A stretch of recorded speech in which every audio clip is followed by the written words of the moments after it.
Драги Скопјани, пред точно една година на едно телевизиско соочување му порачав на Петра да се обединиме, и леви и десни, и власт и опозиција, околу прашањето за фудбалскиот клуб Вардар. За жал, тој тогаш таа понуда ја одби и во овој момент фудбалскиот клуб Вардар е во втората македонска лига. Што се случуваше од мај 2020 до денеска?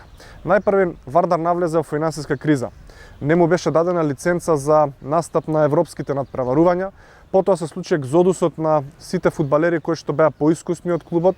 Во клубот останаа оние кои што се најверни и се разбира најмладите.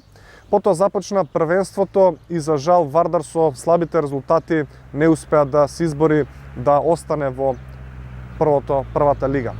Испаѓањето од еден во друг ранг не е ништо страшно во спортот, тоа е нешто нормално.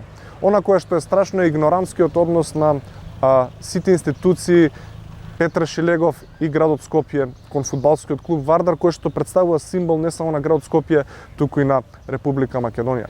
Петре Шилегов можеше во изминатава година да најде начин, наместо да се занимава со некои така наречени бугарски инвеститори, катарски спонзори и така натаму, да најде вистинско решение за фудбалскиот клуб Вардар, бидејќи тоа беше тука, но за жал немаше желба. Она кое што треба Петре Шилегов да го направи во наредниот период е да побара од сопственикот на клубот. Најпред да се обврзе да ги подмири сите долгови кои што се настанати до овој датум, заклучно со 31.12.2021 година.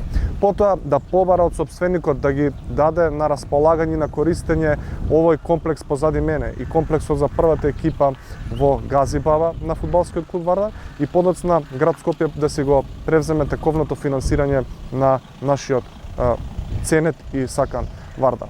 За жал, се надевам дека конечно ќе го тргне егото и својата суета на страна Петре и ќе најде решение како да седне на маса со сопствениците.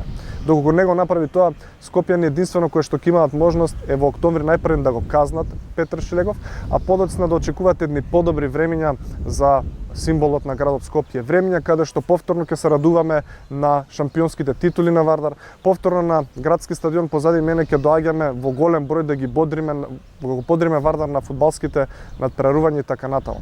И драги пријатели, не заборавајте, еден живот, една љубов. Да живее ФК Вардар.